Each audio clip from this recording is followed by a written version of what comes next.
कौन भगत जी? सर साहेब भगत जी, कल नगर पालिका वाले ने मतलब अनाउंसमेंट कर दिया है माइक से कि भाई जो वैक्सीन नहीं लगवाएगा उसका दुकान उकान सब बंद हो जाएगा। हाँ, जो आपने भी बोला है भगत जी वो बस अब सही धीरे धीरे हो रहा है भगत जी। हाँ, परमात्मा ज्ञान अंदर से। हाँ भगत जी, कल अनाउंसमेंट कर दिए हैं, जो जो वैक्सीन लगवाएगा उसी का ही दुकान खुलेगा, उसके बाद नहीं खुलेगा, उसका मतलब जो नहीं लगवाएगा उसका नहीं खुलेगा। भगत जी यही सब बात है। दास, हम दास भी और हरिदास भी और जो एक भगत और भी हैं, तीनों भगत हम लोग ने कल वही बात करने चाहते थे रात को आपसे, लेकिन हम लोग ने बोला चलो अभी नहीं, बाद में बात करेंगे। तब तो भगत जी बस यही सब हो रहा है, अभी होने वाला है। भगत जी बस परमात्मा के लिए अभी दुकान भी बंद करना पड़ जाएगा, चल जाएगा भगत जी, मालिक की दया से अभी तो कोई दिक्कत नहीं है भगत जी। अब वो जब समय आएगा तो भगत जी दास को दुकान भी बंद करना पड़ जाएगा भगत जी, मालिक दया से। चलो कोई दिक्कत नहीं है भगत जी, परमात्मा के लिए हम लोग अभी संघर्ष करना ही पड़ेगा भगत जी। बस यही सब बात है भगत जी। और चलो हम लोग भी भगत जी भी, हम और हरिदास हो सकता है बाद में बात करें आपसे भगत जी। सच है भगत जी। बंदी छोड़ सतगुरु रामपाल जी महाराज जी की जय हो। परमपिता परमेश्वर जी की आप सभी प्यारी आत्माओं को मुझ पवन दास का सत्साई।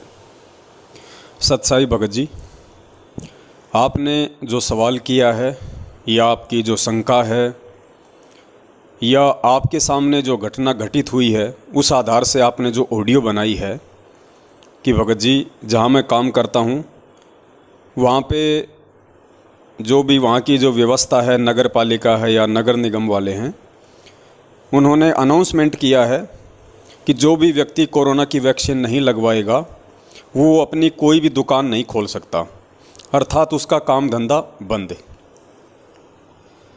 तो ऐसी स्थिति में हम क्या करें, हमें क्या करना चाहिए, ये सवाल आते रहते हैं।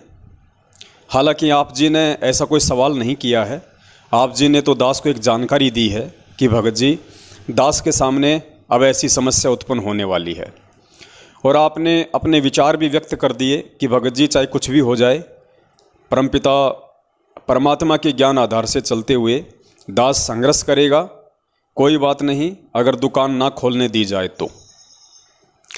देखिए भगत जी, जब से ये कोरोना की नौटंकी शुरू हुई है तब से परमपिता परमेश्वर सतगुरु रामपाल जी महाराज जी के आशीर्वाद से दास अनेकों ऑडियो वीडियो और पोस्टर इस विषय पे बना चुका है।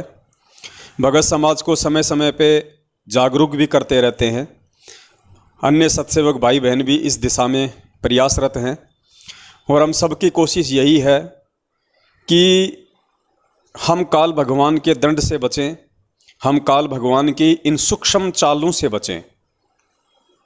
और ये सूक्ष्म चाल क्या है, इसको समझना भगत जी बहुत ही कठिन है, बहुत ही बेहद है, और इसको केवल सतगुरुदेव जी के आशीर्वाद से, उनके तत्व ज्ञान आधार से ही समझा जा सकता है। दूसरी बात भगत जी, दुनिया में यदि किसी की परीक्षा चल रही है, दुनिया में यदि कोई परीक्षा के कगार पे खड़ा है तो वो है भगत। और भगत भी कौन? सतगुरु रामपाल जी महाराज जी का भगत। अन्य जितने भी लोग हैं देवी देवताओं की साधना में हैं, ब्रह्मा विष्णु महेश जी की साधनाओं में हैं, अन्य साधनाएं करते हैं, वो कहते तो अपने आप को भगत हैं, लेकिन वो भगत की श्रेणी में नहीं है, क्योंकि उन लोगों को ना तो भक्ति का पता है, ना धर्म का पता है, ना उनके अंदर धार्मिकता है, और ना उन्हें उन नियम और कायदे कानूनों का पता है जो भक्ति मार्ग में होती हैं।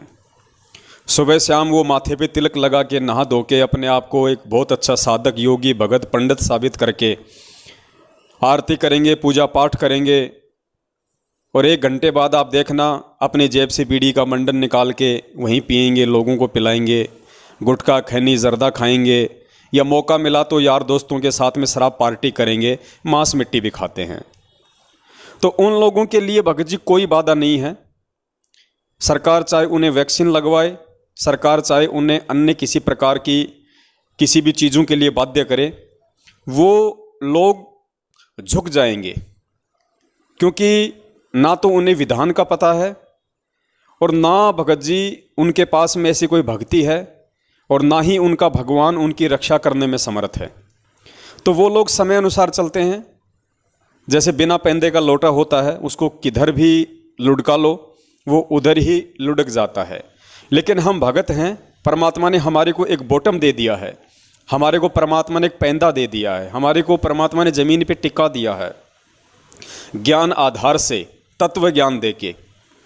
तो वर्तमान में भगत जी जो समस्याएं आ रही हैं वो चाहे किसी भी प्रकार की समस्या हों, हम चलिए वर्तमान में कोरोना वैक्सीन को लेके ही बात करते हैं कि कोरोना को लेके जो समस्या है, ये समस्या दुनिया वालों के लिए नहीं है।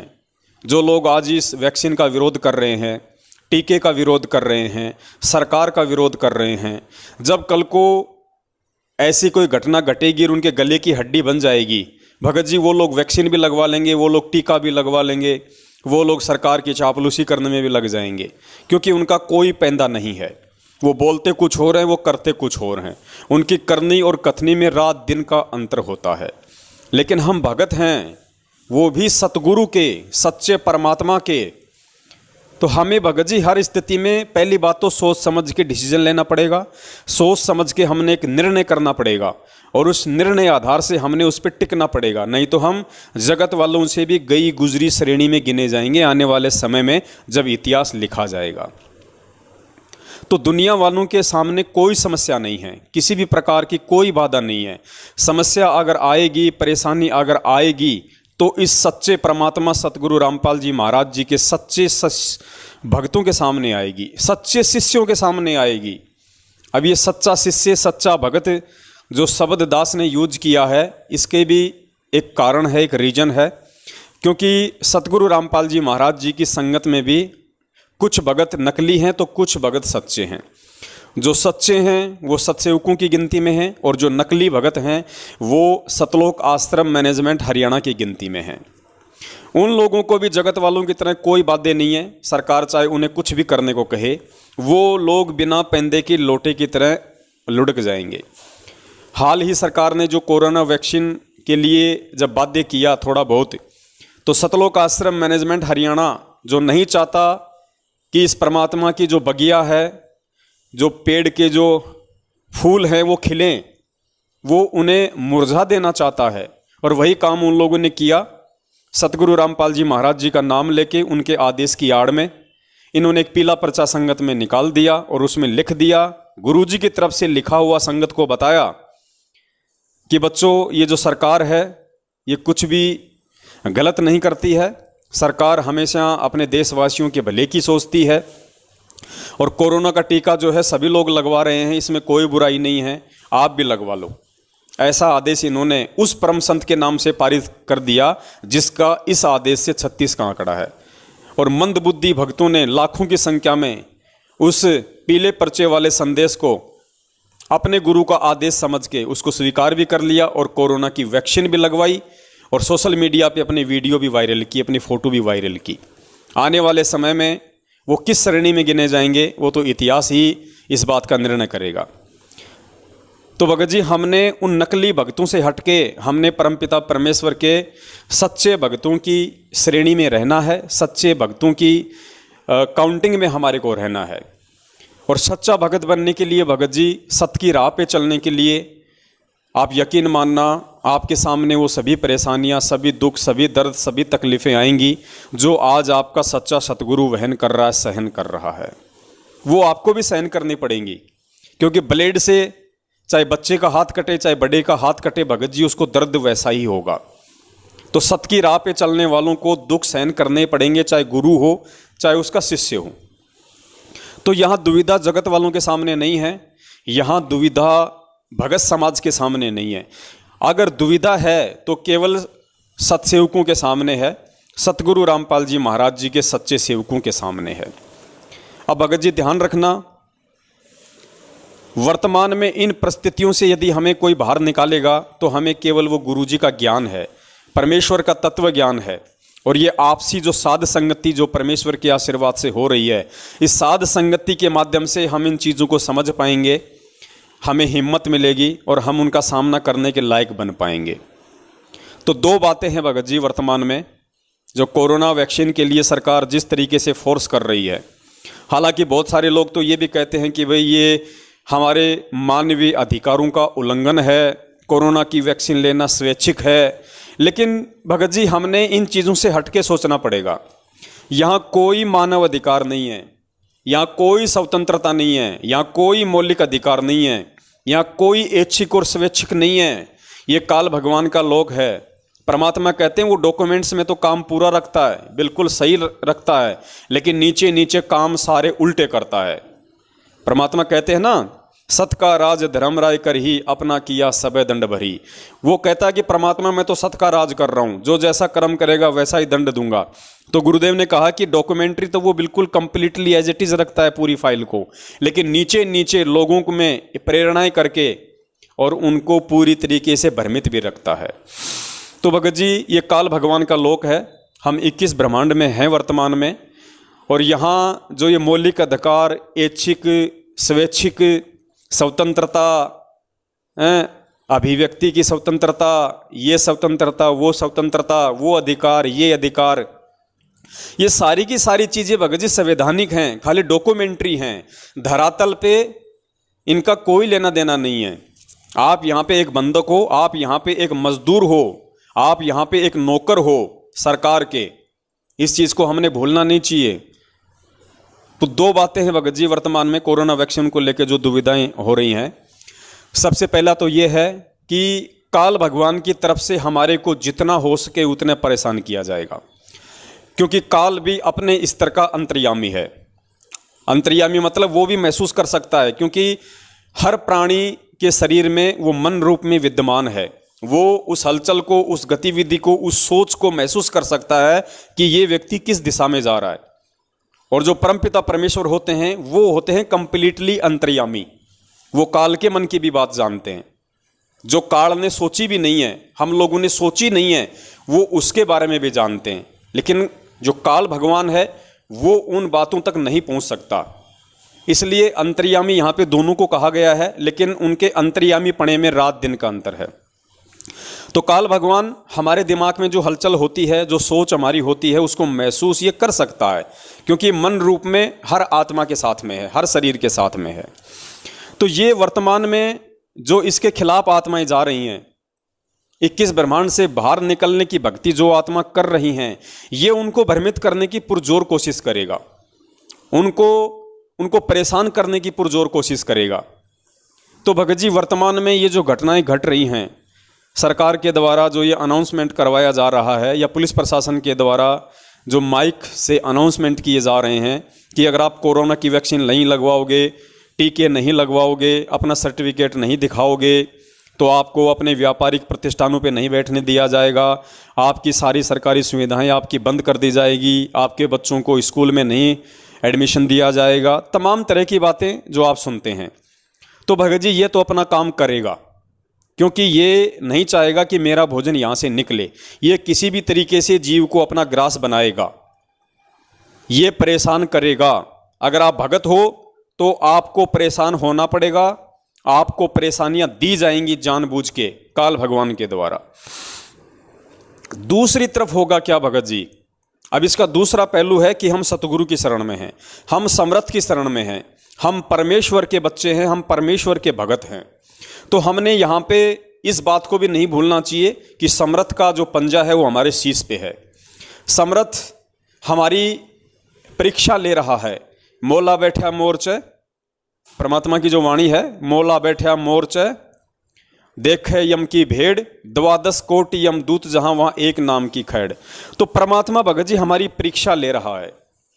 उन्होंने हमें जो इतना ज्ञान दिया है, हमें इतने समाधान बताए हैं, हमारे को जो इतना उन्होंने एक मनोबल दिया है, काल भगवान की चाल से, उसके जाल से बचने और निकलने की जो हमें परमात्मा ने विधियां बताई हैं, शंकाओं के समाधान बताए हैं, तो उस आधार से अब हमने इन चीज़ों से खुद ही लड़ना पड़ेगा। इन संघर्षों का सामना करना पड़ेगा। काल भगवान के द्वारा पैदा की जा रही इन समस्याओं से हमने खुद लड़ना पड़ेगा, परमेश्वर के ज्ञान को आधार बना के और परमेश्वर को आधार बना के कि भगवान दूर नहीं है, भगवान धरती पे प्रकट है, मेरे सतगुरु के रूप में है, मैं समर्थ की शरण में हूँ, मैं टूट नहीं सकता, मैं झुक नहीं सकता, मैं संघर्ष करूँगा। मेरा पिता हरदम मुझे देख रहा है, वो मेरी परीक्षा ले रहा है कि मेरा बच्चा मेरे कितने दाव पेच सीख पाया है, कितना काल भगवान और उसकी चाल उसके एजेंटों से लड़ने के लायक हुआ है, कितना सक्षम हुआ है। तो पीठ पीछे गुरुदेव खड़े हैं, ये बात भी हमने भूलनी नहीं चाहिए। तो परमात्मा हमारी परीक्षा ले रहा है। अब ये परीक्षा क्या है भगत जी, आप इस चीज को थोड़ा समझने का प्रयास कीजिए। मैं तो ये कहूंगा कि सरकार ने जो ये कोरोना वैक्सीन का टीका इस तरीके से जो कंपलसरी किया है या कर रहे हैं, धीरे धीरे हम लोगों को डरा के धमका के, जो भी उनकी प्लानिंग है, वो क्या करना चाहते हैं क्या नहीं करना चाहते हैं, वो लोगों को जानबूझ के इस तरह से मार के और डीपॉपुलेशन के नाम पे गेम खेल रहे हैं, जनसंख्या को नियंत्रण करना चाहते हैं, या काल भगवान की कोई चाल है, जो भी है वो आप लोग अच्छे से जानते हैं अगर आप भगत हैं तो। लेकिन ये हमारा परम सौभाग्य है कि परमपिता परमेश्वर हम हीरों की परख कर रहे हैं। हमें इस बात की खुशी होनी चाहिए कि मुझे उस परमपिता परमेश्वर ने इस लायक समझा कि वो मेरी परीक्षा ले रहा है। दुनिया में लाखों की भीड़ है, अरबों खरबों की भीड़ है, उनकी तो कोई परीक्षा नहीं हो रही। आप चंद सत्सेवकों की परमात्मा परीक्षा क्यों ले रहा है? तो ये आपको अपने भाग्य पे आपको नाज होना चाहिए, आपको अपनी किस्मत को सराहना चाहिए कि सतगुरु ने अरबों खरबों की जनसंख्या में से हम कुछ सत्सेवक भाई बहनों को चुना है और चुन के परमात्मा उन हीरों की परीक्षा ले रहा है, उनकी परख कर रहा है कि मेरे हीरे कितने चमकीले हुए हैं, कितने चमकदार हुए हैं, कितने मजबूत हुए हैं।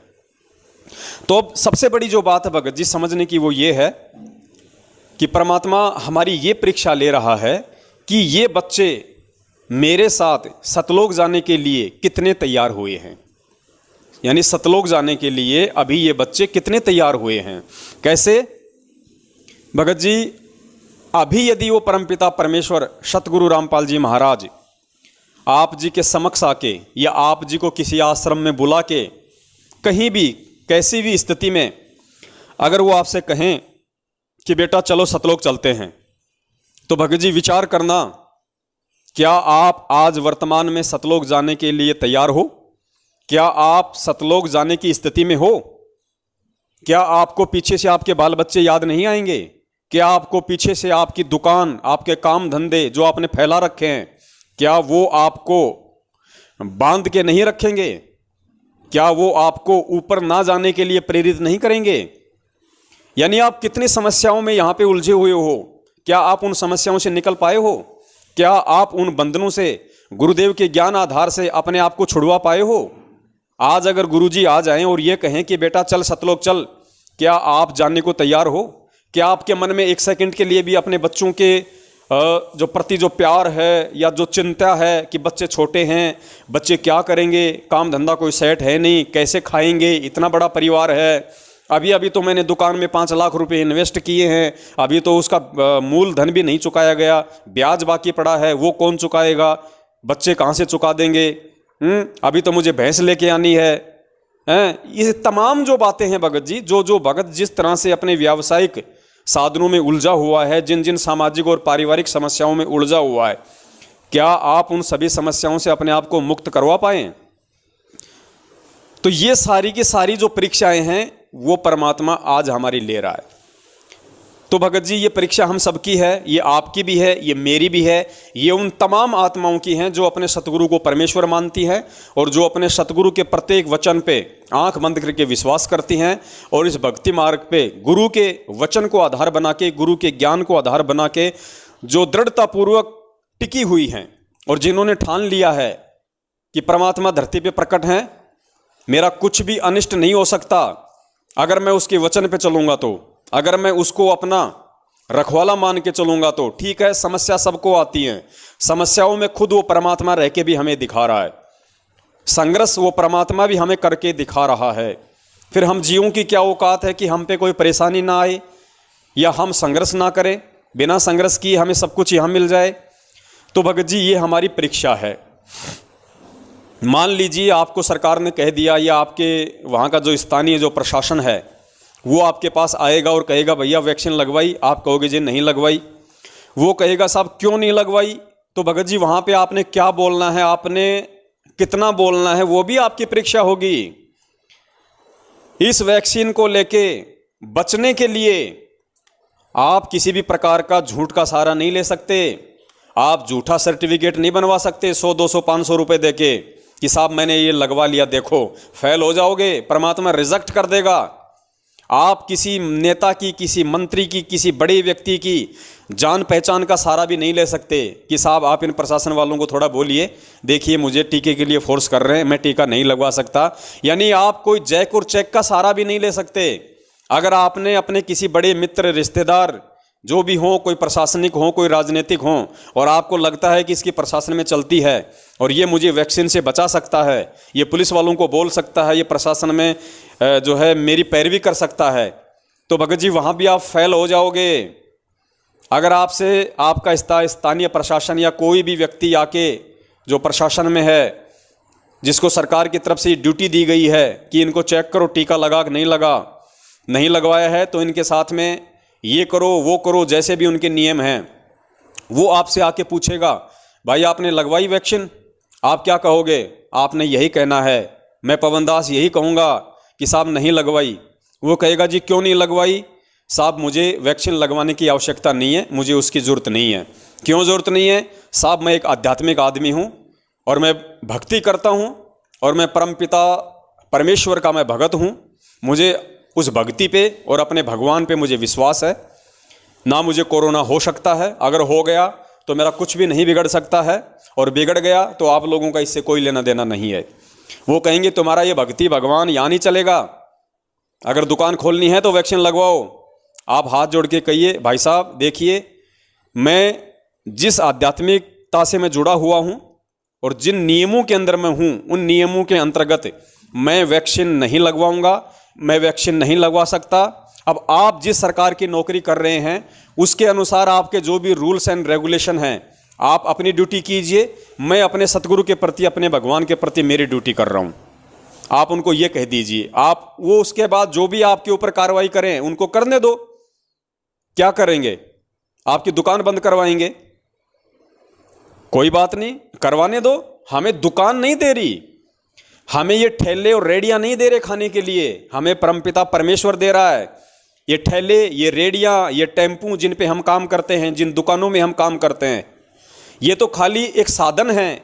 उस परमात्मा ने इन साधनों को केवल एक निमित्त मात्र बना रखा है। देने वाला हमारा सतगुरु है, पेट भरने वाला सतगुरु है। पूरी दुनिया का पेट वो भर रहा है, सारी सृष्टि के जीव जंतुओं का पेट वो भर रहा है। इन चीजों का हमने ध्यान रखना होगा। तो आप उन्हें कह दीजिए कि भाई साहब आपकी जो ड्यूटी है आप उसको पूरा कीजिए, बाकी मैं वैक्सीन नहीं लगवाने वाला। इतना कह के आप छोड़ दीजिए। उसके बाद वो लोग जो भी आप पे कार्रवाई करते हैं, आपकी दुकान पे, आपके व्यवसाय पे जो भी कार्रवाई करते हैं उनको करने दीजिए। भगत जी ध्यान रखना, यही हमारी परीक्षा है। आज परमात्मा यही देख रहा है। ये छोटी सी परीक्षा समझ लेना, ये परमेश्वर की तरफ से है भगत जी।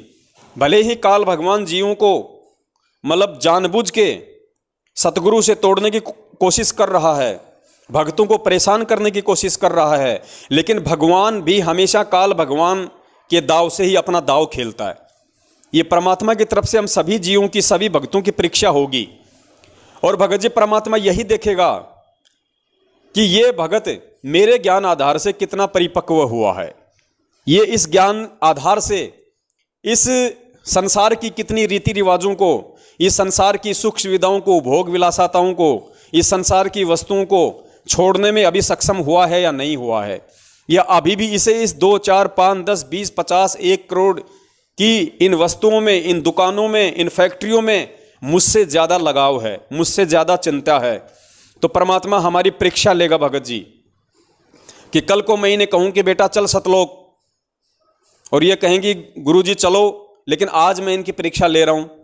क्या आज ये मेरे लिए जो सरकार हमें जो परेशान करने वाली है या जो करेगी कि वैक्सीन नहीं लगवाई तो आपकी दुकान बंद, वैक्सीन नहीं लगवाई तो आपका ये बंद, आपका राशन बंद, आपकी सुविधाएं बंद, तो ये मेरे बच्चे मेरे लिए क्या क्या चीजें कुर्बान करते हैं। क्या इनके मन में तनिक भी ये विचार आएगा कि मेरा तो 5 लाख का अभी कुछ दिन पहले इन्वेस्टमेंट हुआ था, ये लो जी मेरा तो चला गया भाड़ में। अरे यार लगवा लो ना, वैक्सीन की तो बात है, काफ़ी वक्तों ने लगवा ली, क्या दिक्कत आ रही है? कम से कम 5 लाख रुपए तो बच जाएंगे, क्या दिक्कत है यार, दुनिया लगवा रही है, कोई दिक्कत नहीं, हम तो गुरुजी की शरण में हैं। भगत जी वो नहीं चलेगा। परमात्मा यही देखेगा कि मेरे लिए ये बच्चा कितना परित्याग करने के लायक हुए हैं। अगर वो कहे कि साहब आज के बाद दुकान नहीं खोलोगे आप, बिल्कुल साहब नहीं खोलूंगा, और आदेश कीजिए साहब, आपका ये जवाब होना चाहिए। मकान मालिक कहे, दुकान मालिक कहे कि भैया हमें कल को जो है प्रशासन आके यहाँ पे परेशान करेगा कि तुम्हारे यहाँ जो किराएदार हैं साहब ये कोरोना की वैक्सीन नहीं लगवा रहे हैं, तो साहब आप मकान खाली करो। बिल्कुल भाई साहब, 5 दिन का टाइम तो दोगे ना, दूसरा मकान देखने में, कहीं और जगह जाने में, भाई साहब 4-5 दिन का टाइम दे दीजिए, कोई दिक्कत नहीं, आपकी प्रॉपर्टी है। हमने कब कहा कि हम इस मकान और दुकान के मालिक हैं? भाई साहब मालिक तो आप हो, हम तो नौकर थे, हम तो एक व्यक्ति रूप में हैं, एक नागरिक रूप में हैं। आपको हम किराया दे रहे थे, आपने हमारे को रखा हुआ था, अब आप हमारे को नहीं रखना चाहते तो कोई दिक्कत नहीं भाई साहब, आपकी अपनी प्रॉपर्टी है, लीजिए साहब, छोड़ देंगे। और बताइए, कोई आदेश कीजिए। हमें भगत जी संभावी रहना होगा हर स्थिति में, हमें टेंशन में नहीं जीना बिल्कुल भी। अगर दुकान बंद करनी पड़े तो दुकान बंद कर दो भगत जी। सामान हमारा यदि सरकार लेके जाए, 2, 4, 5, 10, 20, 50 लाख रुपए का उसमें सामान है, अगर उसको लेके अपनी गाड़ियों में, नगर निगम वाले, प्रशासन वाले, पुलिस वाले अगर उस सामान को लेके जाएं, भाई साहब शौक से लेके जाने दो, किसी भी चीज के लिए मना मत करना। गले में 5-10 हज़ार रुपए हो तो वो भी मत उठाना उस समय, नहीं, ले जाओ भाई साहब, सब कुछ ले जाओ, हमें देने वाला परमात्मा है। बच्चों को स्कूल, कोई बात नहीं साहब, ये पढ़ लिख के ये दुनिया के लोग BA MBA करके लोगों को ठग रहे हैं, लूट रहे हैं, ये वकील, ये बड़े बड़े लोग, ये क्या हैं? ये ठगी तो हो रही है दुनिया में, और हो क्या रही है इस पढ़ाई के नाम पे। तो परमात्मा भी कहते हैं कि शिक्षा ने तो इंसान को डाकू बना दिया, चतुर बना दिया, निर्लज बना दिया इस शिक्षा ने इंसान को। और शिक्षा का महत्व केवल भगवान को पहचानना था, और हमारे बच्चों को भगवान की पहचान हो गई, अब शिक्षा का कोई महत्व नहीं है। हमने तो वैसे भी नहीं भेजना हमारे बच्चों को स्कूल में, सबसे बड़ी स्कूल में तो परमात्मा ने दाखिला दे दिया, आध्यात्मिक यूनिवर्सिटी में परमात्मा PhD करवा रहे हैं इन बच्चों को। ये 10वीं 12वीं 8वीं BA MA करवा के कौन से हम इनको जिला कलेक्टर बनाएंगे? और नहीं बनाना हमें इनको जिला कलेक्टर, परमात्मा ने जो बनाना था इनको बना दिया, इनको मानुष बना दिया। मानुष बना के परमात्मा ने इनको अपनी आध्यात्मिक यूनिवर्सिटी में एडमिशन दे दिया, इससे ज्यादा कुछ नहीं चाहिए। तो भगत जी उस स्थिति में भगवान यही देखेगा कि ये मेरे बच्चे मेरे लिए कितना परित्याग करने वाले हैं। और ध्यान रखना भगत जी, जितना आप उस परमात्मा के लिए उसके वचन पे चलते हुए, क्योंकि कोरोना की वैक्सीन ना लगवाना परमेश्वर का वचन है, और ये काल भगवान की सूक्ष्म चाल है, वो इसी तरीके से ठगेगा। हम सबको पता है, सरकार ने भी एक्सेप्ट कर लिया है, ये जो वैक्सीन जो बनी है, और इस वैक्सीन को बनाने में जो प्रक्रिया थी जो शुरुआत में, उसमें न्यू बोरन काफ के सीरम का प्रयोग हुआ है, गाय के नवजात बछड़े के खून का इसमें प्रयोग हुआ है, ये सरकार ने भी एक्सेप्ट किया है। तो भगत जी हम उस पाप को अपने सिर पे क्यों धरें? हमारे गुरुदेव जब हमें चमड़े के जूते तक पहनने के लिए मना करते हैं कि लोगों ने पशुओं को मारना क्रूरता के साथ में, और उन जीवित पशुओं की खाल उतारना, उसके लिए फिर दुनिया के लिए चमड़े के जूते, बेल्ट, पता नहीं क्या क्या आइटम बनाना, लोगों ने अपना धंधा बना लिया। तो गुरुदेव ने कहा कि बच्चों आज के बाद हमने चमड़े से बनी किसी भी वस्तु का प्रयोग नहीं करना। तो ये वैक्सीन क्या है? जिसमें गाय के बछड़े का सीरम है, खून है, जीवित गर्भवती गाय को मारा जाता है, उसके पेट से चीर के उसके बछड़े को निकाला जाता है, उसके बाद उसमें उसका खून निकाला जाता है, उसका सीरम बनता है, उसको वैक्सीन में डाला जाता है। ये क्या है? ये धंधा नहीं है क्या वैक्सीन? ये सरकारी कंपनियां, ये सरकार अरबों खरबों कमा रही हैं इस वैक्सीन को बेच बेच के। ये क्या धंधा नहीं है? हम इस धंधे में कैसे भागीदारी हो सकते हैं? हम इस धंधे में कैसे सरकार का साथ दे सकते हैं? इस पाप को लेके हम कहां जाएंगे? और हर चीज के लिए सतगुरु नहीं कहेगा, सतगुरु ने ज्ञान दे दिया, मानव जन्म आपको प्राप्त है, ऊपर से परमेश्वर ने आपको बुद्धि और तत्व ज्ञान दे दिया, आगे आपको खुद सोच समझ के चलना पड़ेगा। तो भगत जी ये हमारी परीक्षा होगी सतगुरु वचन पे चलते हुए। और हमने 1 सेकंड के लिए भी नहीं सोचना है कि मेरी दुकान बंद हो रही है, मेरे लाखों का सामान जा रहा है, कुछ नहीं सोचना। ध्यान रखना भगत जी, आप यदि उस परमात्मा के लिए कुर्बानी करोगे तो परमेश्वर कहते हैं, कल पे कारण कौन है, कर सेवा निष्काम, मन इच्छा फल देऊंगा जब पड़े मेरे से काम। और परमात्मा कहते हैं जै तू चाले एक कदम मैं चालूं कदम 60, जै तू हो जा काठ का मैं हो जाऊं लोहे की लाठ। भगत जी सतगुरु पीठ पीछे खड़ा है, वो देख रहा है, हमें दिखाई नहीं दे रहा, लेकिन हमारे ऊपर उसकी दृष्टि पल पल है, वो शब्द रूप में हमारे साथ में है। और आज हम जितना उस परमेश्वर के लिए परित्याग कर देंगे, और वैसे भगत जी हमारा है भी क्या, गुरुदेव ने समझा तो दिया, हमारा है भी क्या। आज से पहले जो लोग सम्राट थे, चक्रवर्ती राजा थे, जिनका पूरी देश और दुनिया पे शासन था, वो खाली हाथ गए। सिकंदर जैसे खाली हाथ गए, अशोक जैसे खाली हाथ गए, अकबर जैसे खाली हाथ गए। और ये मंत्री प्रधानमंत्री ये बन बन के 5-5 साल 10-10 साल के लिए ये खाली हाथ चले जाते हैं। अंत में इनकी कुत्ते वाली मौत होती है, दुर्गतियां। ये सब कुछ अपना समझ रहे थे। यहाँ पे क्या लेके गए भगत जी? कोई सुई की नोक जितनी चीज भी यहां से लेके गया, अपने शरीर को भी नहीं लेके जा सके, उसकी मिट्टी भी नहीं लेके जा सके ये लोग। तो हम क्या लेके जाएंगे भगत जी?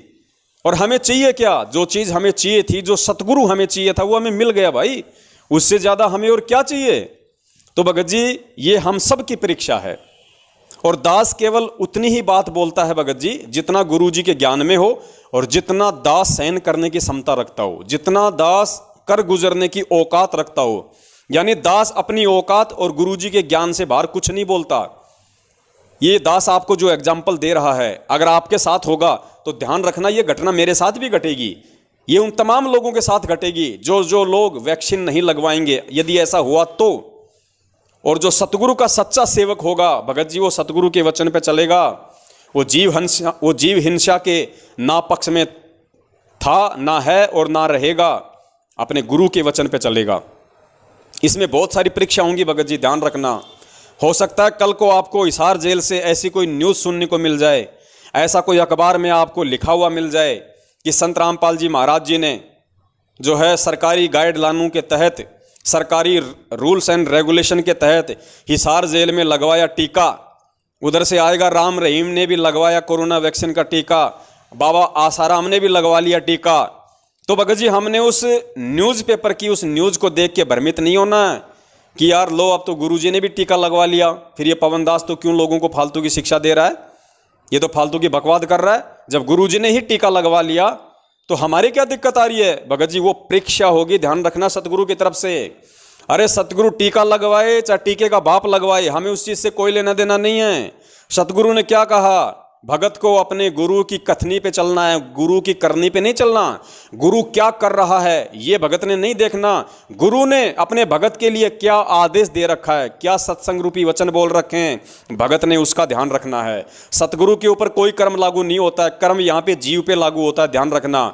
हमने वैक्सीन लगवा ली तो हम उस कर्म में बांधे जाएंगे, काल हमें अपनी चाल में जकड़ लेगा और परमेश्वर की मर्यादाओं से, परमेश्वर के हृदय से हम तुरंत आउट हो जाएंगे, तुरंत। तो भगत जी ये बहुत गहरा काल भगवान की तरफ से एक षड्यंत्र, एक साजिश है, और परमपिता परमेश्वर सतगुरु रामपाल जी महाराज जी की तरफ से हमारी परीक्षा है। हो सकता है हम लोगों के ऊपर कोई कार्यवाही भी हो जाए, हो सकता है हम लोगों को जो है पुलिस स्टेशन भी लेके जाया जाए, हमारी जो है हो सकता है 1 घंटा 2 घंटा 10 20 50 हमारे को डंडे भी मारे जाएं, धमकाए जाए, हमारे को टॉर्चर किया जाए, हो सकता है हमारे को कोर्ट में पेश कर दिया जाए, हो सकता है हमारे को जेल भेज दिया जाए, हो सकता है हमारे को 2 महीने जेल रहना पड़े, 1 साल जेल रहना पड़े, कोई दिक्कत नहीं भगत जी। अगर हम भगत हैं तो हमने मंसूर को नहीं भूलना चाहिए भगत जी, हमने मीराबाई को नहीं भूलना चाहिए, हमने धना भगत को नहीं भूलना चाहिए, और सबसे बड़ी बात हमने परमपिता परमेश्वर सतगुरु रामपाल जी महाराज जी और उनके संघर्ष को तो बिल्कुल भी नहीं भूलना चाहिए, जो वो खुद एक भगत की भूमिका में, और भगत जी क्या क्या संघर्ष करके हमें दिखा रहे हैं। एक भगत की भूमिका में गुरुजी ये दिखा रहे हैं कि मैं उस परमपिता परमेश्वर जी के, उस कबीर साहब के वचन पे दृढ़ हूँ, पक्का हूँ, और मुझे विश्वास है कि आज नहीं तो कल भगवान मेरी जरूर सुनेगा, संघर्ष चाहे कितना ही करना पड़ जाए। और गुरुजी कहते हैं कि संघर्ष हमारे कबीर भगवान ने भी किया एक भगत की भूमिका में। और फिर गुरुजी कहते हैं कि उस भगवान के साथ में जो जो लोगों ने किया उसका तो हमारे साथ में 2% भी नहीं हुआ। तो भगत जी ठीक इसी प्रकार पिछले 27 वर्षों से हमारे पूज्य गुरुदेव जो जो संघर्ष कर रहे हैं, जो जो यातनाएं सहन कर रहे हैं, उनको जिस तरीके से टॉर्चर किया जा रहा है, उनको प्रताड़ित किया जा रहा है, उनको जेल भेज दिया जाता है, लोग उनकी चुगली करते हैं, उनकी निंदा करते हैं, उनके लिए पता नहीं किस किस तरह की अभद्र टिप्पणियों का प्रयोग करते हैं। तो भगत जी हमने उन तमाम चीज़ों को ध्यान में रख के भक्ति मार्ग पे चलना होगा, तभी हम टिक पाएंगे कि हमारे गुरुदेव ने जो संघर्ष किया है, जो कर रहे हैं वर्तमान समय तक, हम तो उसका 1% भी नहीं कर रहे। तो भगत जी हमने इन चीज़ों का ध्यान रखना पड़ेगा। और कोई दिक्कत नहीं भगत जी, भगवान के लिए तो ऋषि मुनियों ने अपने शरीर तक गाड़ दिए भाई, अपने शरीर तक गाड़ दिए, अपने परिवार न्योछावर कर दिए, अपना तन मन धन सब कुछ उन लोगों ने कुर्बान कर दिया, लेकिन उनको परमात्मा की झलक तक नहीं मिली। और भगत जी हमारे सामने तो साक्षात परमात्मा खड़ा है, साक्षात परमात्मा प्रकट है, हमें आके परमात्मा ने साक्षात अपने सत्संग दे दिए, अपना मंत्र दे दिया, हमें इतना प्यार दे दिया, इतना आशीर्वाद दे दिया। भगत जी हमें तो अगर खुद काल क्या महाकाल भी आके तोड़ने की कोशिश करे तो भी हम नहीं टूटने चाहिए। जिस प्रकार से परमात्मा ने हमें भक्ति की जो खुराक खिलाई है उस आधार से, तो हमने भगत जी उन तमाम सांसारिक लोगों को देख के नहीं चलना, हमने उन तमाम अपने ही भगत भाई बहनों को देख के नहीं चलना जो सतलोक आश्रम मैनेजमेंट हरियाणा के पीछे अंधे होके चल रहे हैं और एक पीले पर्चे के आदेश को गुरु का आदेश मान के जो सरकार के आगे अपने घुटने टेक चुके हैं। कल को भगत जी यदि सरकार की तरफ से ऐसा कोई आदेश आ गया कि आप सभी लोगों ने नरेंद्र मोदी का पेशाब पीना पड़ेगा, कंपलसरी है, भगत जी आप यकीन मानना सतलोक आश्रम मैनेजमेंट हरियाणा खुद भी पिएगा और लाखों की संगत से भी उसका पेशाब पिलवाएगा। ये पीला पर्चा निकाल देगा कि कोई दिक्कत नहीं, ये पीला पर्चा पेशाब भी पीला होता पी लो, और गुरुजी का आदेश है, उसमें लिख दिया जाएगा गुरुजी की तरफ से कि कोई बात नहीं बच्चों, नरेंद्र मोदी कौन सा दूसरे लोक का प्राणी है, ये भी तो उसी परमात्मा की आत्मा है, कोई नहीं बच्चों पी लो इसका पेशाब, कोई फर्क नहीं पड़ता। और लाखों मंदबुद्धि लोग उसका पेशाब पिएंगे अमृत समझ के, जैसे आज कोरोना की वैक्सीन लगवा रहे हैं। तो भगत जी हमने उन लोगों के पीछे नहीं चलना। अगर आप भगत हो, सतगुरु के सेवक हो, आपकी परीक्षा होगी, ध्यान रखना। धीरे बोलो। आप अपना तन मन धन अपने सतगुरु के प्रति समर्पित कर दो भगत जी। जब तक हम हैं ठीक हैं, अच्छी बात है, जब तक हम काम धंधा कर रहे हैं गुरुदेव के आशीर्वाद से कर रहे हैं, परमात्मा की दया से कर रहे हैं, और कल को यदि विपरीत परिस्थितियां पैदा हो गई तो भगत जी ये ना सोचना कि ये क्या हो गया, ये सोचना कि गुरुजी देख रहे हैं, परमात्मा परीक्षा ले रहा है। काल चाहे कुछ करे, हमें कोई मतलब नहीं उन चीज़ों से, उसका काम तो सदा ही जीवों को परेशान करने का रहा है, जीवों को तोड़ने का रहा है, गधे कुत्ते सुअर बनाने की तरफ अग्रसर करने का रहा है। लेकिन हम सतगुरु के सेवक हैं। अब इस भक्ति मार्ग में आने के बाद यदि हमारे नियम और मर्यादा ठीक हैं, यदि हम गुरु को परमात्मा मान चुके हैं, तो भगत जी चाहे कैसी भी समस्या आ जाओ, कैसा भी संकट आ जाओ, हमने भगत जी हर स्थिति में उन संकटों का अपने गुरुदेव को ध्यान में रखते हुए, अपने पूज्य गुरुदेव के तत्व ज्ञान को आधार बना के हर समय 24 घंटे हमने उन संघर्षों का सामना करने के लिए तैयार रहना है।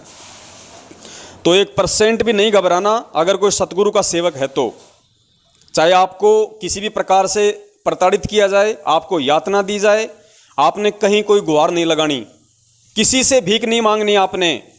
इन सतलोक आश्रम मैनेजमेंट हरियाणा वालों की तरह जैसे इन लोगों ने ज्ञापन दे दे के, रैलियां निकाल के डीएम से, सीएम से, पीएम से, गृह मंत्री से, संत रामपाल जी महाराज जी, उस पूर्ण परमेश्वर की जमानत की भीख मांगी इन लोगों ने, और ये साबित किया कि हम एक भिखारी के सेवक हैं, हम एक भिखारी के बच्चे हैं।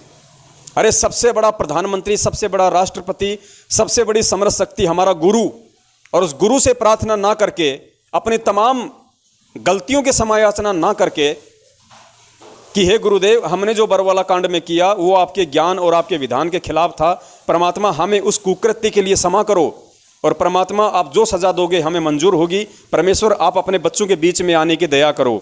इन काल एजेंटों ने, सतलोक आश्रम मैनेजमेंट हरियाणा वालों ने, गुरुजी के परिवार वालों ने उस समरथ शक्ति से अपने किए गए कुकृत्यों की समायाचना ना करके और उस परमात्मा को भिखारी बना के और जगह जगह 1-2 कौड़ी के डीएम, सीएम, पीएम के सामने ज्ञापन दे रहे हैं कि हम पे रहम करो, हमारे गुरुजी की जमानत कराओ, हमारे गुरुजी निर्दोष हैं।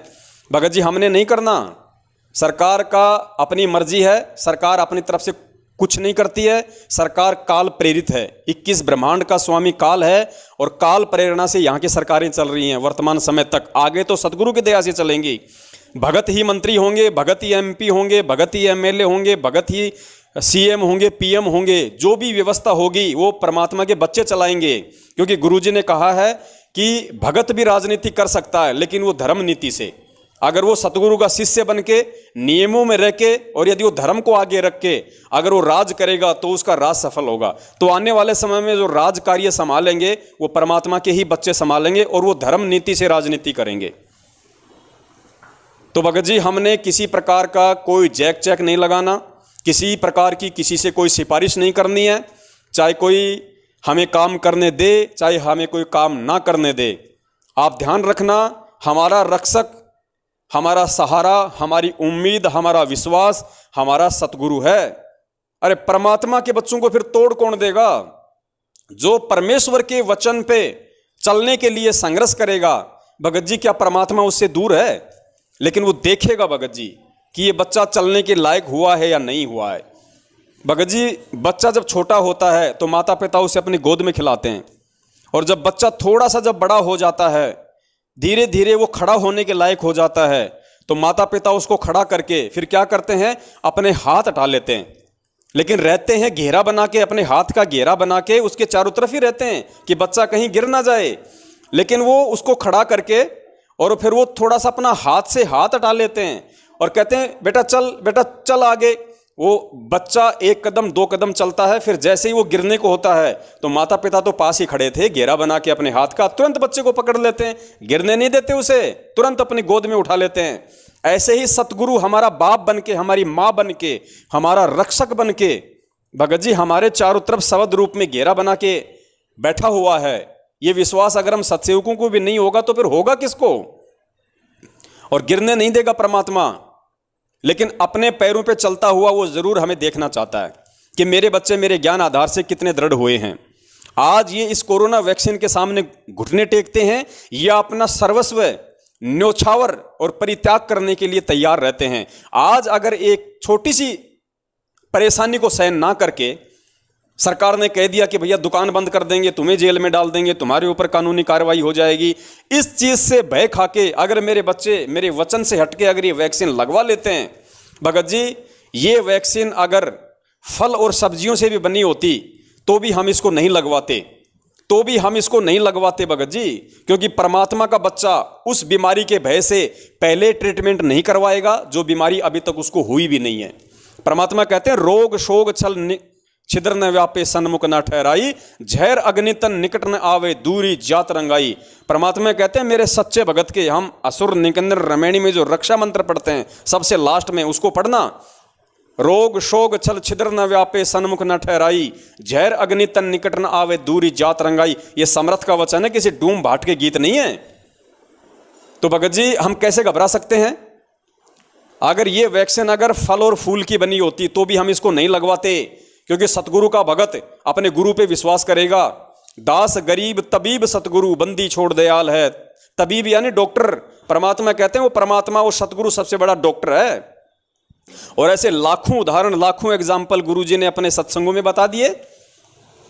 लाखों एक एग्जाम्पल जो परमेश्वर ने बताया कि एक बच्चा था, उसके माता पिता उपदेशी थे और उसका चाचा लकड़ी काट रहा था और वो एक लकड़ी की फांक, एक लकड़ी का टुकड़ा, पास में उस भगत का छोटा सा बच्चा बैठा हुआ था 5-6 साल का, उसकी आंख में जा लगा, उसकी आंख से खून निकलने लग गया, आंख फूट गई उसकी। और वो उसको डॉक्टर के पास लेके गए। डॉक्टर ने मना कर दिया कि भैया कोई गारंटी नहीं है। किसी ने कहा कि भैया आश्रम में जाओ, वो आश्रम में आया, आश्रम में आके उसने गुरुजी को बताया तो गुरुजी ने कहा कि बेटा कोई दिक्कत नहीं, परमात्मा पे विश्वास रखो, सब ठीक हो जाएगा। उसके बावजूद भी उसको गुरु के वचन पे विश्वास नहीं हुआ। किसी भगत के कहने से आश्रम में किसी 1.5 सियाने भगत ने उसको सलाह दी कि फलां जगह जाओ, वहां पे एक डॉक्टर है बहुत अच्छा, वहां जाओ। आश्रम में भी आके और गुरु से ये वचन सुन के कि बेटा भगवान पे विश्वास रखो, सब ठीक हो जाएगा, उसके बावजूद भी उस भगत के कहने पे अपने बच्चे को लेके उस डॉक्टर के पास गए। उस डॉक्टर ने भी मना कर दिया कि भैया कोई गारंटी नहीं है, आंखों की रोशनी नहीं आ सकती, ऑपरेशन पता नहीं सफल होगा नहीं होगा, पैसा भी बहुत लगेगा। वो वहां से दुखी परेशान होके फिर वापस आश्रम में आया। और भगत जी उसके बाद हर जगह से दुखी होके परेशान होके उसके बाद उस भगत ने अपनी आत्मकथा खुद बताई, गुरुजी ने भी सत्संग में बताया। भगत जी, आंख फूट गई थी बच्चे की, आंख, खून निकल रहा था, और बिना 1 रुपए की गोली दवाई के, बिना डॉक्टर के, बिना ऑपरेशन के 15वें दिन परमात्मा ने उस आंख को ऐसा कर दिया। गुरुजी ने सत्संग में दिखाया उस बच्चे को। कोई ये नहीं कह सकता कि इस बच्चे की आंख के कभी कोई मिट्टी का कोई वो कण भी गिरा था क्या? अरे तो डॉक्टर धरती पे प्रकट है भाई, सबसे बड़ा डॉक्टर, डॉक्टरों का डॉक्टर, जो पूरी दुनिया का इलाज करता है। जग सारा रोग यारे, जिन सतगुरु वैद न जाना, जग सारा रोग यारे। भगत जी, हम फिर क्यों घबराएं? हम किससे घबराएं भाई? भगत जी, वैक्सीन लगवाने वाले लगवाते रहेंगे, और जिसने नहीं लगवानी भगत जी वो नहीं लगवाएगा। सतगुरु का भगत तो नहीं लगवाएगा कम से कम। और जिसको इतना भी विश्वास नहीं है इस परमपिता परमेश्वर सतगुरु रामपाल जी महाराज जी के शरण में आके, इससे भक्ति लेके, इससे सत भक्ति मंत्र लेके, इतने सत्संग सुन के, अगर आज भी किसी को विश्वास नहीं हो रहा है इन सब बातों पे कि भगवान खुद धरती पे प्रकट है और कोई छाती फाड़ के नहीं दिखाएगा कि मैं ही कबीर हूं, उसके बाद भी यदि कोई ज्ञान आधार से नहीं चलता है, सतगुरु के प्रत्येक वचन पे नहीं चलता है, भगत जी वो आत्मा मार खा जाएगी। और गुरु जी कहते हैं जो भगत मेरे रहते सहते पार नहीं हुआ, वो मेरे जाने के बाद भी पार नहीं हो पाएगा, अर्थात फिर वो 84 लाख योनियों में आएगा। तो भगत जी, दास तो पहले भी बहुत सारी वीडियो बना चुका है, आज भी दास की पूरे भगत समाज से यही विनती है, यही प्रार्थना है। दबाव मैं किसी को दे नहीं सकता, हर आत्मा स्वतंत्र है, जो जैसा चाहे अपना डिसीजन ले, उसको लगवाना है नहीं लगवाना उसकी मर्जी है। मैंने तो आप लोगों के सामने हमेशा अपने वो विचार रखे हैं जो सबसे पहले तो गुरु जी के ज्ञान के अंतर्गत हैं, ज्ञान आधार से हैं, और दूसरा जिन विचारों पे मैं खुद चलने की हिम्मत रखता हूं। भगत जी, ऐसा नहीं कि कल को मेरे सामने ऐसी नौबत आई, मैंने वैक्सीन लगवा ली, दूसरों को मैं ज्ञान झाड़ रहा हूं। परमात्मा कहते हैं करनी तज कथनी कथे अज्ञानी दिन रात, और कुत्ते जो भौंकत फिरे सुनी सुनाई बात। वो भगत जिसकी करनी और कथनी में अंतर होगा उसको परमात्मा ने कुत्ते की संज्ञा दी है। तो भगत जी, मैं कुत्ते की संज्ञा में नहीं आना चाहता, और मैं तो चाहता हूं कि हे परमपिता परमेश्वर, मेरे अन्य भगत भाई बहनों से पहले ये परीक्षा आप मुझ नीच की ले लो परमात्मा, ये परीक्षा आप मुझ दास की ले लो, चाहे सर्वस्व दाव पे लग जाए परमात्मा, रोड पे रहना पड़ जाए कोई दिक्कत नहीं, मकान का सामान मकान में छोड़ना पड़ जाए, दुकान का सामान दुकान में छोड़ना पड़ जाए, कोई दिक्कत नहीं परमात्मा। दुनिया रोडों पे सोती है, दुनिया रोडों पे रहती है, दुनिया रोड पे बैठ के खाती है। हम कौन से परमात्मा कोई विशेष लोक से आए हुए हैं? हम भी तो इसी 21 ब्रह्मांड के प्राणी है, और आपके नाम के साथ तो परमात्मा रोड पे भी सो जाएंगे तो कोई दिक्कत नहीं है, भगवान तो साथ में है। आपकी खुद की वाणी है परमेश्वर, आपकी खुद की वाणी है मालिक। एक वाणी है परमपिता परमेश्वर जी की कि नाम सहित बेवतन भला, नाम सहित बेवतन भला, जो दर दर मांगे भीखा, और क्या हुआ छत्र की छाया चाले, यो राजपाट दिल्ली का। परमात्मा कहते हैं अगर तेरे पास में मेरा नाम है, ये सही नाम है, और तू मेरी शरण में है, तो चाहे तेरे ऊपर कितने बड़े संकट क्यों ना आ जाए, चाहे तेरे को देश निकाला क्यों ना दे दिया जाए, नाम रहित नाम सहित बेवतन भला, बेवतन यानी चाहे आपको देशद्रोही घोषित कर दिया जाए, आपको देश से भी धक्के मार के निकाल दिया जाए, तो भी परमात्मा कहते हैं नाम सहित बेवतन भला, जो दर दर मांगे भीखा। दर दर भीख मांगने का जो है मतलब है अपनी समस्याओं में रह के, विपत्तियों में रह के अपना गुजारा करे, अपने परिवार वालों का गुजारा करे। हालांकि हाथ में कटोरा मांग के भीख मांगने की नौबत परमात्मा नहीं आने देगा, और चाहे किसी भगत पे कैसे भी आपत्ति आ जाए, अगर वो मर्यादा में है और परमेश्वर उसकी परीक्षा ले रहा है, काल उसको परेशान कर रहा है, भगत जी वो भीख नहीं मांगेगा, वो भूखा मरना स्वीकार करेगा। हाथ में कटोरा लेके सतगुरु का भगत भीख नहीं मांग सकता। सतगुरु का भगत किसी लंगर में जाके लाइन में लग के खाना नहीं मांगेगा। सतगुरु का भगत भूखा मर जाएगा लेकिन अपने गुरु के वचन पे रहेगा। और परमात्मा कहते हैं कि फिर भगवान कौन सा दूर है, परमात्मा पीठ पीछे खड़ा है। अरे जब राजा हरिश्चंद्र अपने सत पे और अपने इष्ट भगवान विष्णु जी का जो भगत था, और जब उसकी परीक्षा देवताओं ने ली, और जब देवताओं ने उसको विश्वामित्र को चुना इस काम के लिए, तो नारद जी ने आके क्या कहा पता है उन सभी देवी देवताओं को, उनको कि भैया तुम ये व्यर्थ की कोशिश कर रहे हो, तुम ये व्यर्थ की कोशिश कर रहे हो। वो जो राजा हरिश्चंद्र है ना, वो भगवान विष्णु का सेवक है, और भगवान के विष्णु का सेवक इतना कमजोर नहीं होता कि वो तुम्हारे तोड़ने से टूट जाएगा। उसके बाद सारे देवी देवता भगवान विष्णु के पास में गए और उनसे कहा कि भगवान राजा हरिश्चंद्र का हम सत डिगाने की कोशिश कर रहे हैं, वरना परमात्मा मुझ इंद्र की गद्दी चली जाएगी। तो इंद्र ने कहा कि भाई देख लो, बेशक तुम कोशिश कर लो। भगवान विष्णु ने कहा कि बेशक तुम कोशिश कर लो, लेकिन वो मेरा भगत है, वो टूटेगा नहीं। अरे जब भगवान विष्णु को अपने भगत पे इतना विश्वास, और एक राजा हरिश्चंद्र को जो काल तक की भक्ति करता था उसको अपने इष्ट पे इतना विश्वास, अरे हम तो पूर्ण ब्रह्म परमेश्वर के भगत हैं, हम तो सतगुरु के शिष्य हैं, हमें कितना विश्वास होना चाहिए, राजा हरिश्चंद्र से भी सैकड़ों लाखों गुना ज्यादा। और उसके बाद क्या हुआ, उस राजा हरिश्चंद्र पे कैसी कैसी आपत्तियां आई, कैसी कैसी दिक्कतें आई, आप और हम सोच भी नहीं सकते। उसका बच्चा कहाँ, उसकी औरत कहाँ, वो खुद क्या नौकरी कर रहा है, उसकी औरत जो रानी थी वो कहाँ पानी के मटके भर रही है, उसके बच्चे को सांप ने खा लिया, उसकी औरत पे डाकण यानी चुड़ैल होने के आरोप लगे। और अंत में नौबत ऐसी आ गई कि वो जिसकी नौकरी करता था उसके आदेश से उसने अपनी ही औरत की तलवार से गर्दन काटने का आदेश हुआ। और अपने वचन पे दृढ़ रहते हुए जैसे ही राजा हरिश्चंद्र ने अपनी औरत का शीश तलवार से काटने के लिए उठाया और काटने वाला था, पीछे से भगवान विष्णु ने आके उसकी तलवार पकड़ ली। और राजा हरिश्चंद्र ने कहा कि भगवान छुपने से काम नहीं चलेगा, सामने आओ, बहुत हो गई ये लुका छिपी, सामने आओ कौन हो। फिर सामने भगवान विष्णु आए। तो पुण्यात्माओं, हम तो सतगुरु की शरण में हैं, ये तो विष्णुओं का विष्णु है भाई, लेकिन हमें विश्वास हो तब ना, हमें विश्वास हो तब ना कि मेरा गुरु कौन है, मेरा सतगुरु कौन है, तब ये बात बनेगी। क्योंकि राजा हरिश्चंद्र को विश्वास था त्रिलोकी भगवान विष्णु के ऊपर, और विश्वास था तो वो हर संभव हर परिस्थिति से वो गुजर गया, हर संघर्ष किया उसने, हर प्रकार की समस्याओं का उसने सामना किया, क्योंकि उसको विश्वास था कि मैं भगवान की शरण में हूं और मेरा भगवान इतना कमजोर नहीं है जो वक्त आने पे मेरी रक्षा ना करे, मेरी सहायता ना करे। तो भगत जी, हमें कितना विश्वास होना चाहिए अपने सतगुरु पे, और हमारा सतगुरु कौन है ये हमें पता है भगत जी, हमें पता है। तो बड़े भाई, कैसी भी नौबत आ जाए, कैसी भी परिस्थिति आ जाए, सतगुरु का सेवक नहीं टूट सकता, सतगुरु का सेवक नहीं झुक सकता।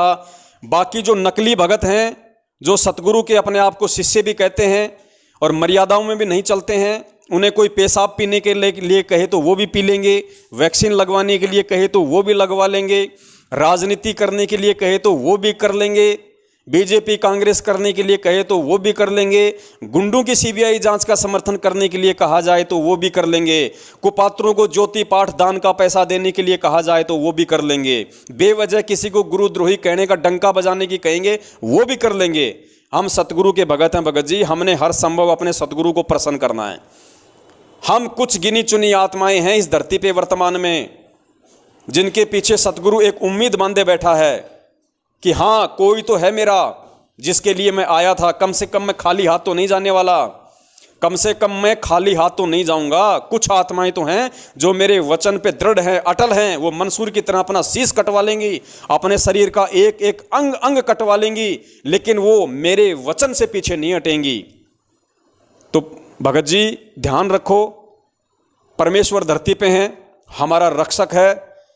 और भगत जी, अगर संघर्ष का सामना भगत नहीं करेगा तो कौन करेगा? अगर परीक्षा भगत की नहीं होगी तो होगी किसकी भाई? अरे जगत तो सुबह क्या बोल देता है, शाम को क्या बोल देता है, उसकी कौन परीक्षा लेगा? उसकी क्या परीक्षा होगी? जिनका कोई स्टैंड नहीं है, जिनका कोई पैंदा नहीं है, उनकी कौन परीक्षा लेगा? क्या उनकी परीक्षा होगी? वो सुबह तो भगत बन जाते हैं, शाम को जो है वो मुर्गे खाते हैं, उनकी कौन परीक्षा लेगा? क्या उनकी परीक्षा होगी भगत जी? आज छोटी जेल में बैठ के आज परमात्मा हम 21 ब्रह्मांड रूपी इस बड़ी जेल में बैठे कैदियों की यही तो रहनी करनी देख रहा है। 27 साल से ज्ञान किस लिए दिया परमात्मा ने? अचार डालने के लिए थोड़ी दिया था। आज उस ज्ञान को काम में लेने का समय है भगत जी। ऐसे समय में, ऐसे धर्म संकट की स्थिति में, ऐसे ही दुविधा वाली स्थिति में परमात्मा कहते हैं बच्चों मेरे ज्ञान को आधार बनाना पड़ेगा। हम रोज नित्य नियम में पढ़ते हैं परमात्मा की एक वाणी को। परमात्मा कहते हैं जय तैने सूझे नहीं तो शब्द साखी सुन ले, साखी भूत संगीत है जासे लाओ ने।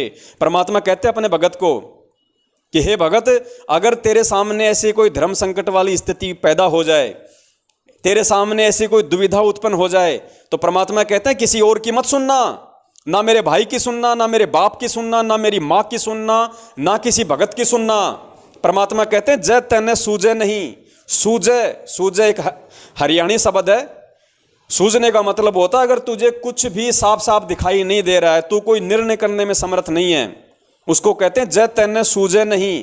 तो परमात्मा कहते हैं शब्द साखी सुन ले, मेरे सत्संग सुन, मेरी वाणियां सुन, मेरी साखियां सुन, उनको आधार बना। जय तैने सूझे नहीं तो शब्द साखी सुन ले, और साखी भूत संगीत है जहां से लाओ ने। ये मेरी जो साखियां है ना, ये भूत संगीत, यानी ये तेरी हर समस्या का समाधान है।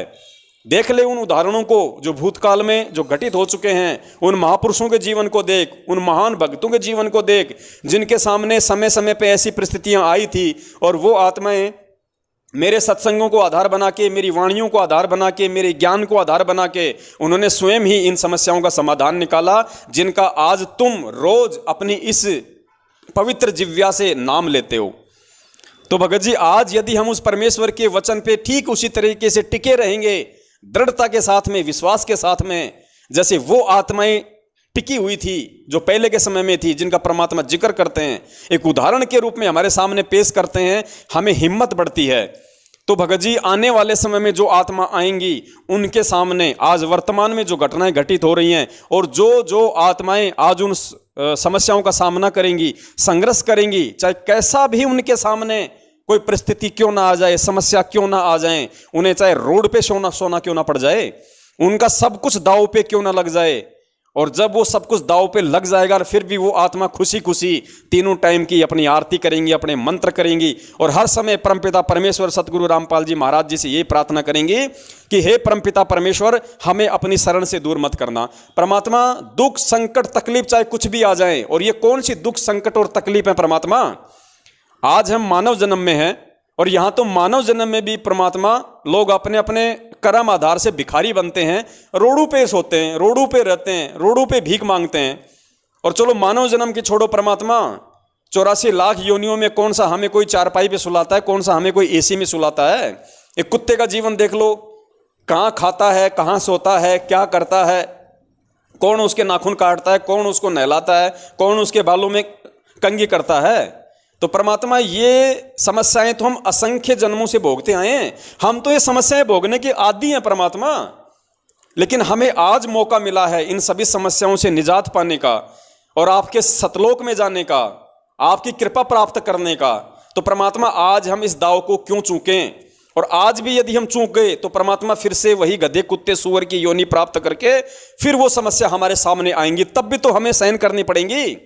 जो आज हम डर रहे हैं कि दुकान बंद हो जाएगी, मकान मालिक घर से निकाल देगा, बच्चे क्या खाएंगे, मैं कहाँ रहूँगा, रिश्तेदार क्या कहेंगे, गांव वाले क्या कहेंगे, इज्जत का क्या हो जाएगा। अरे कल को अगर इस परमेश्वर के वचन को तोड़ दिया और भगवान नाराज हो गया, तो कल को फिर जब गद्दे कुत्ते सुअर बनेंगे और सह परिवार, जब 12-12 बच्चों को लेके वो सूरी जब वो गंदी नाली में वो पड़ी रहेगी, वही खाएगी नाक रगड़ के, तब कौन रिश्तेदार यार दोस्त तब कहाँ गए, तब कौन कहेगा, तब क्या सोचेगा। तो उन समस्याओं से निकलने के लिए अगर हमें आज इस मानव जन्म में कुछ समय के लिए या आगे का सारा जीवन भी यदि हमने दुखों में निकालना पड़े, यदि हमने परेशानियों में व्यतीत करना पड़े, हमने संघर्ष करते हुए व्यतीत करना पड़े, तो भी पुण्यात्माओं, आप इस बात की खुशी मनाना कि आप अपने गुरुदेव को प्रसन्न कर रहे हो, आपका गुरु आपसे राजी हो रहा है, और आप अपने सतलोक जाने वाले वीजा पे मोहर लगवा रहे हो। मोहर, असली मोहर ये होती हैं, बिना संघर्ष के सतलोक नहीं मिलेगा। और संघर्ष ये काल भगवान पता नहीं किन किन तरीकों से करवाएगा, और परमात्मा उन संघर्षों में अपने भगत की परीक्षा लेगा, और हमेशा अपने भगत के साथ में रहेगा, हमेशा अपने भगत के साथ में रहेगा। आज जो सत्सेवक भाई बहन इस परमेश्वर के मार्ग पे चलते हुए जितना ज़्यादा संघर्ष करेंगे, जितनी ज़्यादा कठिनाइयों का सामना करेंगे, आप यकीन मानना आने वाले युग परिवर्तन के बाद जब सतयुग स्टार्ट हो जाएगा, परमात्मा इस दुनिया की बागडोर आप ही के हाथों में रखेगा, आप ही के हाथों में संभालेगा। क्योंकि पुण्यात्माओं, जब माता पिता कहीं बाहर चले जाते हैं तो घर की चाबी या घर की तिजोरी की चाबी अपने समझदार बच्चों को देके जाते हैं, और आध्यात्मिक क्षेत्र में समझदार बच्चे वो हो जाते हैं जो अपने माँ बाप को समझ जाते हैं, जो अपने गुरु को समझ जाते हैं, अपने सतगुरु की पहचान कर लेते हैं, और ज्ञान आधार से अच्छे भरे बुरे में निर्णय करने के लायक हो जाते हैं। क्या मेरे हित में है, क्या मेरे अहित में है, कौन सा कर्म मेरे हित में है, कौन सा कुकर्म मेरे अहित में है। उसके बाद परमात्मा ये सारी बागडोर आप ही को संभाला के जाएगा। आप धर्मनीति से राजनीति भी करेंगे, देश दुनिया भी चलाएंगे, सत्य का राज करेंगे, परमेश्वर को प्रसन्न भी करेंगे। तो भगत जी उस समय के लिए देखो कितना संघर्ष हमने करना पड़ेगा। और ये संघर्ष भगत जी हमारे लिए वरदान है, वरदान। आज जैसे कोई भगत ये कहता है ना, अरे भैया, अरे तेरे ऊपर जो ये दुख टूटा है ना, ये तो तेरे लिए एक वरदान है, जो तुझे परमात्मा मिल गया, तुझे परमात्मा की शरण मिल गई। अगर तेरे ऊपर ये दुख तकलीफ नहीं आती तो तुझे भगवान भी नहीं मिलता। आज तुझे गुरुजी भी याद नहीं आते, तेरे ऊपर दुख था तो तुझे भगवान याद आया और तुझे गुरुजी मिल गए, भगवान मिल गए। तो पुण्यात्माओं, आज ये जो संघर्ष हैं, जो समस्याएं हैं, जिनका हम सामना करेंगे, और सामना करने के आप और हम लायक नहीं हैं, आप और हमारी औकात नहीं है कि हम कर सकें। ये भी सतगुरु की ही आशीर्वाद समझना कि सतगुरु पीठ पीछे खड़ा होकर हिम्मत दे रहा है, वो प्रेरणा दे रहा है। जो तुम इतना बोल पा रहे हो, तुम इतना संघर्ष तुम करने के लायक बन पा रहे हो, वरना हमारी तो हिम्मत संघर्ष करने की भी नहीं है। तो कल को पुण्यात्माओं ये संघर्ष हमारे लिए वरदान साबित होंगे, सतलोक जाने के लिए, सतलोक के लिए वरदान साबित होंगे। और संघर्ष में ही भगत निखरता है। अरे जब दुख आएंगे, तकलीफ आएंगी, संघर्ष का समय आएगा, संकटों का दौर आएगा, तभी तो भगत की पहचान होगी कि ये भगत है भी या नहीं है। हमेशा मौज होती रही तो क्या पता चलेगा ये ज्ञान आधार से चल रहा है कि ये ऐसे चल रहा है। संकटों में, दुख में, परेशानियों में, समस्याओं में तो भगत की पहचान होती है कि उसने कितना गुरु के ज्ञान को आधार बनाया है, कितना उसको अपने गुरु पे विश्वास है, कितना अपने गुरु के सत्संगों पे उनको विश्वास है। तो भगत जी हम भगत हैं, हमने हर स्थिति में संभावी रहना है, चाहे दुख आए चाहे सुख आए, बशर्ते अपनी मर्यादाओं को हमने ठीक रखना है। कोई मर्यादा अगर ऊट पटांग हो रही हो तो परमपिता परमेश्वर को दंडवत प्रणाम करके समय याचना करना। और जिस दिन आप परमपिता परमेश्वर जी से समय याचना करते हो, वैसे तो संध्या आरती में हम समय याचनाएं करते हैं, फिर भी आपको लगता है कि कहीं कोई त्रुटि हो सकती है तो गुरुदेव को दंडवत करके समय याचना करना कि परमेश्वर दास पे मेहरबानी रखना, दास आपकी शरण में है परमात्मा, जाने अनजाने में इस दो कौड़ी के जीव से कोई गलतियां हो जाए तो क्षमा करना परमात्मा, मेरा जानबूझ के कोई भी गलतियां करने का मकसद नहीं होता है। तो हमने पल पल परमात्मा से समय याचना भी मांगते रहनी है, क्योंकि काल भगवान का लोक है। हम कब बोलने में, चलने में, उठने में, बैठने में क्या गलतियां कर जाते हैं हमें नहीं पता भगत जी, और काल भगवान उन गलतियों को मोहरा बना लेता है। इसलिए हमने पल पल उस परमात्मा से समय याचना भी करते रहना है। और संध्या आरती, तीनों समय की आरती, मंत्र जो भी हमें गुरुदेव ने दिए वो हमारी ढाल है, वो हमारे हथियार हैं। सतगुरु संत जीत है राड़ी, वज्रबान की बोमू बाड़ी। तो हमारा जो वज्रबान है, हमारे जो हथियार हैं वो गुरु जी का तत्व ज्ञान है। हमने इन्हीं हथियारों के साथ में हमने लड़ना है, और हमारी जो मर्यादा हैं, बाउंड्री हैं, वो गुरु जी के नियम हैं। नियम में रहेंगे तो भगत जी हम ढंग से हम संघर्ष भी कर पाएंगे, और परमात्मा भी हमारी पल पल रक्षा करेगा। तो भगत जी घबराना नहीं हर स्थिति में, डरना नहीं हर स्थिति में। हमारा क्या जाएगा जो हमारा था, हम नंगे आए थे नंगे जाएंगे, कुछ भी नहीं लेके आए भगत जी। ये शरीर भी परमात्मा ने माँ के पेट में बनाया था, हम कोई सह शरीर थोड़े आए हैं। और ये जब जाएंगे तो शरीर भी यही मिट्टी हो जाएगा, ना ये बच्चे साथ में जाएंगे, ना ये गाड़ी घोड़े दुकान साथ में जाएंगी। तो परमात्मा हमारी परीक्षा ले रहा है भैया कि कल को सतलोक चलने के लिए अभी से ये कितना तैयार हुआ है। आज अगर ये एक छोटी सी कोरोना वैक्सीन के डर से, अपनी मकान दुकान, अपनी इज्जत के डर से यदि ये पीछे हट रहा है, तो कल को सतलोक क्या खाक जाएगा? ये क्या खाक जाएगा? अंतिम समय में क्या खाक छोड़ेगा ये? उस समय कहेगा जी मेरी तो जी भैंस ब्याणी है, मेरे तो जी बच्चे छोटे छोटे हैं, मेरे तो जी दुकान को कोई संभालने वाला नहीं है, फिर क्या खाक सतलोक जाएगा? जो आज संघर्ष नहीं कर पाएगा वो कल कुछ नहीं कर पाएगा। और कोई ये ना सोचे अरे बुढ़ापे के बाद तो कोई दिक्कत नहीं, सब समस्याओं से छुटकारा मिल जाएगा, बस फिर तो एक ही मकसद रहेगा, सतलोक चलना है। ये इस भूल में मत रह जाना। परमात्मा कहते हैं जू जू बुढ़ापा बढ़ेगा, तूने ज्ञान को आधार नहीं बनाया और अभी से संघर्ष नहीं किया, अभी से तूने अगर वो रिहर्सल नहीं की, तो बुढ़ापे में तो ये काल भगवान ज्यादा मोह ममता पैदा कर देता है। छोटे छोटे पोते दिखाई देंगे, फिर दोइते दिखाई देंगे फिर, हैं। और बाप के लिए बच्चा चाहे 50 साल का हो जाए, वो बच्चा ही दिखाई देता उसको, वो सोचता कि कहीं काम ना बिगाड़ दे। गुरुजी ने वो कहानी नहीं सुनाई हमें, वो बूढ़ा मर रहा था और मरते मरते वो कुछ ऐसा बोल रहा था हूँ, तो बच्चों ने सोचा हो सकता है शायद बाप ने कहीं कोई पैसे वासे सोना चांदी कोई छुपा रखा हो, बताने की कोशिश कर रहा हो और जुबान बाप की जो है कुछ बोल नहीं पा रही। तो उनको पता था कि पड़ोस के गांव में एक डॉक्टर है, वो ऐसा इंजेक्शन लगाता है, 500 रुपये लेता है, आदमी एक बार तुरंत बोलने लग जाता है।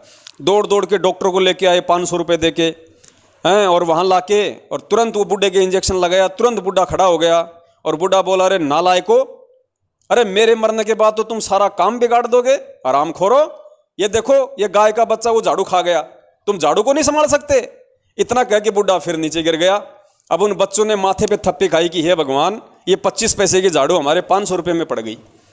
तो पुण्यात्माओं, बुढ़ापा तो फिर और ज़्यादा हमारे को फांसेगा, हम और ज़्यादा हम फंस जाएंगे। ये रिहर्सल हमने आज और अभी से करनी पड़ेगी।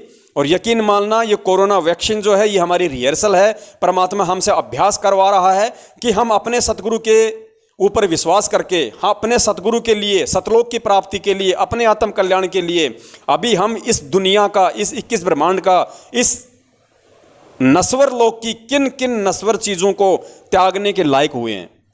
अगर 1 सेकंड के लिए भी हमारे मन में अगर ये आ गया कि हे भगवान, मेरी तो दुकान चली गई, मेरा तो लाखों का सामान चला गया, हे भगवान अब क्या होगा, ना घर का रहा ना घाट का, घर वाले तो गुरु जी का नाम लेने के बाद मेरे को वैसे ही पसंद नहीं करते, और भगवान मैं रहूँगा कहाँ, दुनिया तो मेरे को मकान भी नहीं देगी, क्योंकि मकान वाले भी कहेंगे भैया टीका लगवाया, दिखाओ दिखाओ तुम्हारा वो सर्टिफिकेट, क्योंकि ये बाउंडेशन हो जाएगी भाई आने वाले समय में।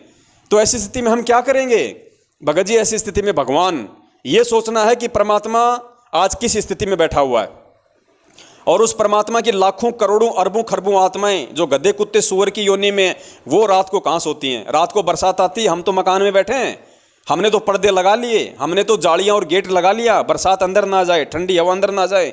वो लाखों आत्माएं जो परमपिता परमेश्वर की है वो कहाँ सो रही है उस समय? वो जंगल के प्राणी, वो गधे कुत्ते सुअर नीलगाय, वो कहाँ हैं उस बरसात में, उस गर्मी में, उस ठंड में?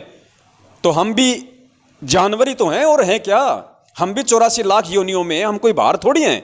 इन 84 लाख योनियों में से परमात्मा ने हमारे को थोड़ा ये शरीर अच्छा दे दिया, थोड़ी सी हमारे को बोलने चालने की ये शक्ति दे दी, हम एक दूसरे की बातों को समझ सकते हैं, अपना दुख तकलीफ किसी को हम बता सकते हैं। और बाकी गधे कुत्ते सुअर में हमारे में कौन सा अंतर है? अरे बाकी उस भैंस का तो गोबरे भी काम आता है, उस गाय का तो पेशाब भी काम में आता है, पशुओं की तो हड्डियां भी काम में आती हैं, और हम जैसे प्राणियों का तो ना पेशाब काम में आता, ना टट्टी काम में आता, ना हमारी हड्डियां काम में आती, हम तो किसी भी काम के नहीं हैं। तो अपने आप को जानवर समझ के कहीं भी रोड पे सो लेंगे भाई, कहीं भी पड़े रहेंगे, लेकिन भगवान के वचन को नहीं तोड़ेंगे। और भगवान के वचन को नहीं तोड़ेंगे तो भगवान प्रसन्न होगा, भगवान खुश होगा, और भगवान खुश होगा तो भगवान पूरी दुनिया आने वाले समय में आपके कदमों में रख देगा। भगत जी, इतना विश्वास हमने सतगुरु पे करना पड़ेगा। तो दास की तो ये प्रार्थना है, निवेदन है सभी सत्सेवक भाई बहनों से, आप जी हर स्थिति में आप जी दृढ़ रहें और परमपिता परमेश्वर जी पे अपना विश्वास कायम रखें। भगवान है तो सब कुछ संभव है, ध्यान रखना, और भगवान की नजरों से कुछ भी छुपा हुआ नहीं है। और ये सोच लो कि भगवान ही सब कुछ करवा रहा है हमारी परीक्षा के लिए, बस इससे ज्यादा कुछ मत सोचो। फिर सत साहिब, बंदी छोड़, सतगुरु रामपाल जी भगवान की जय हो। सत साहिब।